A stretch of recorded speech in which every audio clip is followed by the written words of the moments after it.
آپ غلط سمجھ رہی ہیں۔ مجھے ٹھیک سمجھنے کا کوئی شوق نہیں۔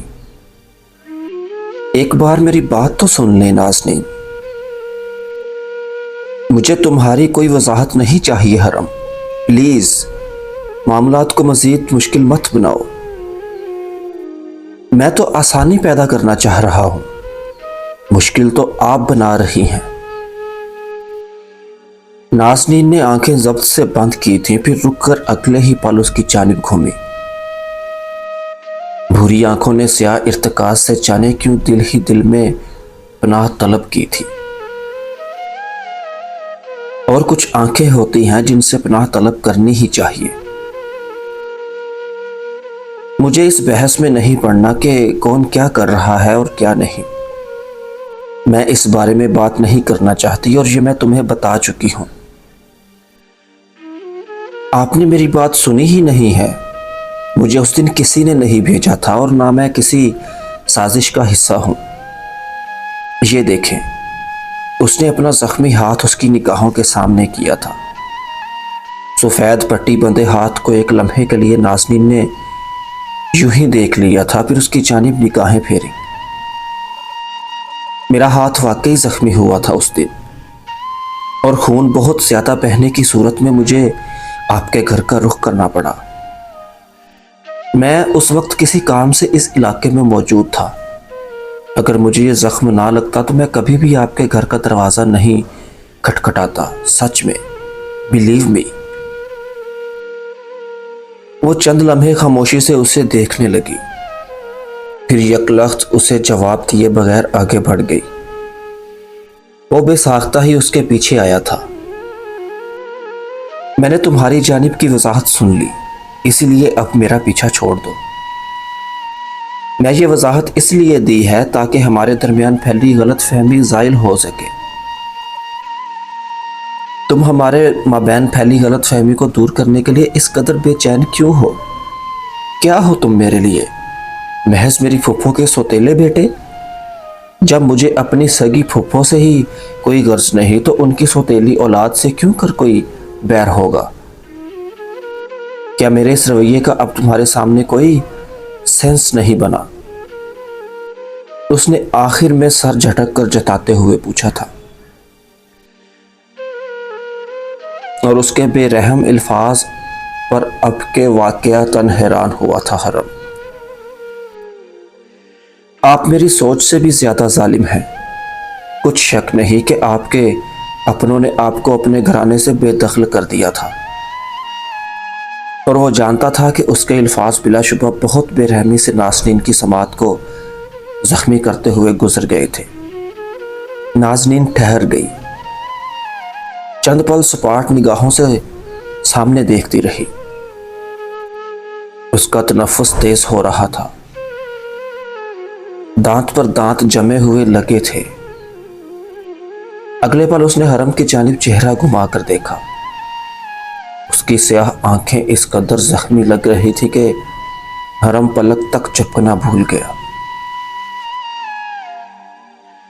میرے سامنے آئندہ مت آنا حرم، یہ میری پہلی اور آخری وارننگ ہے، اس نے ہلکی سی سرد آواز میں کہا، اور اس قدر زور سے ہیل راہداری کے چکنے فرش پر رکھی کہ در و دیوار تک سہم کر تکنے لگے تھے اسے۔ اس کی ٹک ٹک دور تک سنائی دے رہی تھی۔ حرم اسے جاتا ہوا دیکھ رہا تھا۔ ٹھنڈی راہداری میں ایک سرد سا جھونکا داخل ہوا تھا۔ وہ دوسری جانب مڑ گئی، لیکن وہ تب بھی اسی طرف استادہ رہا، بنا جنبش کے۔ وہ گاڑی میں آ کر بیٹھی اور پھر گلابی سی زخمی آنکھوں سے اسٹیئرنگ وہیل کو تھامے رہی۔ اس کی رگوں میں گردش کرتا خون تیزی کے ساتھ اس کے دل کے آس پاس اکٹھا ہو رہا تھا۔ رخسار تیش سے دہک رہے تھے، گلابی ہو رہے تھے، اور لب سفید پڑ رہے تھے۔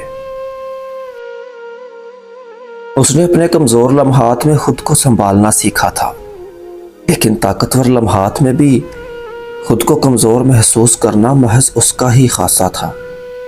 وہ جانے کتنی ہی دیر اس ویل کو سختی سے تھامے بیٹھی رہی، اتنی سختی سے کہ اس کی ہتھیلیوں میں پسینہ آنے لگا۔ لمحات کی گنتی اسے بھولتی جا رہی تھی۔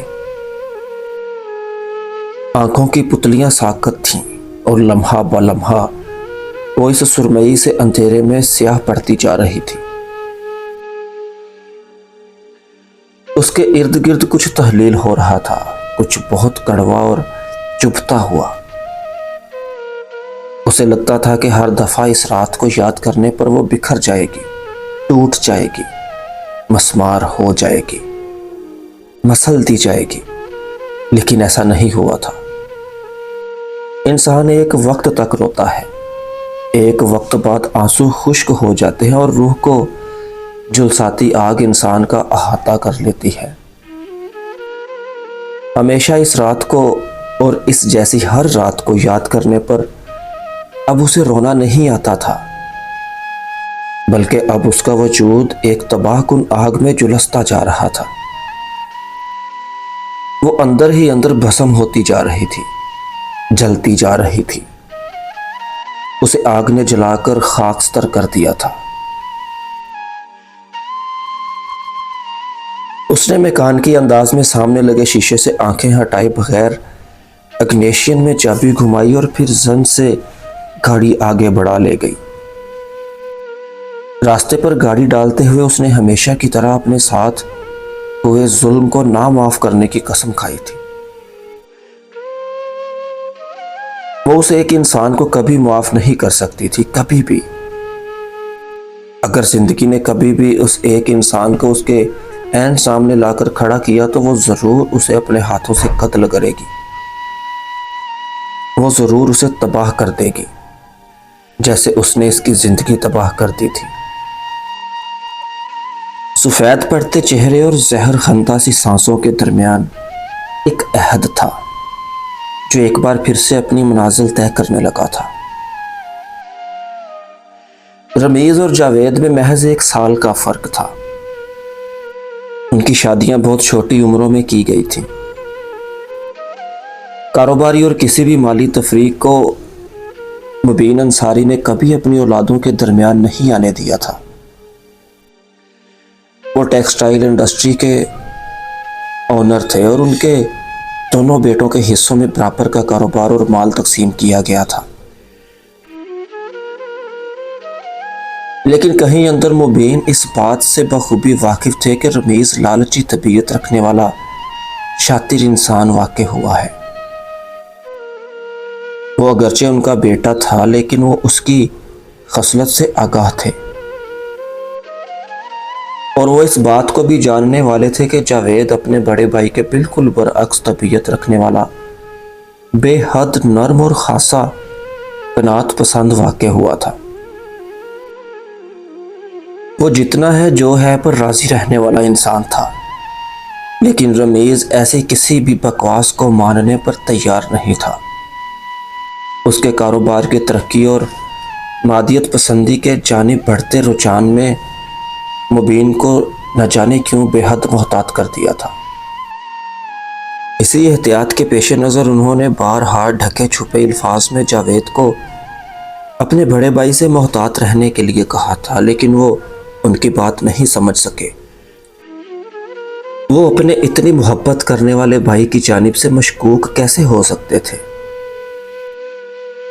ان کے پاس اپنے قریبی رشتہ داروں سے بدظن ہونے کا کوئی جواز نہیں تھا۔ لیکن ایک دن مبین نے ان کا ہاتھ تھام کر انہیں اپنے آفس ہی میں روک لیا تھا۔ جاوید چونک کر رک سے گئے، پھر اپنے فکر مند سے والد کی جانب حیران نظروں سے دیکھنے لگے۔ میں نے تمہیں 1000 دفعہ کہا ہے جاوید کہ محتاط رہا کرو۔ تمہارا اس قدر گہرا اطمینان اور بھروسہ کہیں تمہیں نقصان نہ پہنچا دے۔ وہ ان کی بات نہ سمجھ سکے، سیاہ آنکھوں سے انہیں دیکھنے لگے۔ جاوید کی سیاہ آنکھیں بالکل ناظرین کی آنکھوں کا عکس تھیں۔ بابا جان، میں آپ کی باتوں کا مطلب سمجھ نہیں پا رہا ہوں۔ آپ مجھے بہت دفعہ روک کر اس قسم کی مشکوک باتیں کر چکے ہیں۔ مجھے صاف صاف بتائیں کہ مسئلہ کیا ہے؟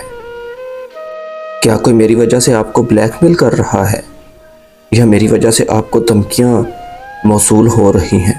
مجھے کھل کر بتائیں بابا جان، مجھے آپ کا یہ رویہ پریشان کرنے لگا ہے۔ وہ پہلے ہی اپنے بڑے بیٹے طلحہ کی وجہ سے خاصے پریشان رہنے لگے تھے۔ وہ نشہ کرنے لگا تھا، راتوں کو دیر دیر سے گھر آنے لگا تھا، گھر میں آ کر تھوڑ پھوڑ کرنے لگا تھا۔ ایسے میں ان کے لیے اب مبین کی ذومانی باتوں کو نظر انداز کرنا کٹھن ہوتا جا رہا تھا۔ میں جو کہہ رہا ہوں اسے سمجھنے کی کوشش کرو جاوید، اپنی آنکھیں کھلی اور حواس کو چکنا رکھو۔ یہ دنیا بہت ظالم ہے، بہت ظالم ثابت ہو سکتی ہے۔ وہ بولے تو جانے کیوں آواز میں عجیب سی لڑکھڑاہٹ اود آئی۔ جاوید کی آنکھوں میں پھیلی نہ سمجھی کو پریشانی نے چھوا تھا۔ مجھے کھل کر بتائیں بابا جان، میرے پاس اتنا وقت نہیں ہے کہ آپ کی پہیلیوں کو سلجھاتا رہوں۔ میری زندگی پہلے ہی میری اولاد کی وجہ سے عذاب کا گھڑا بنتی جا رہی ہے۔ پلیز مجھے واضح الفاظ میں بتائیں کہ مسئلہ کیا ہے۔ وہ اپنے پریشان حال سے بیٹے کا چہرہ چند لمحات تکتے رہے اور پھر آگے بڑھ کر آہستہ سے ان کے ہاتھ اپنے بوڑھے ہاتھوں میں تھامے۔ جاوید کو ان کا انداز سمجھ نہیں آ رہا تھا۔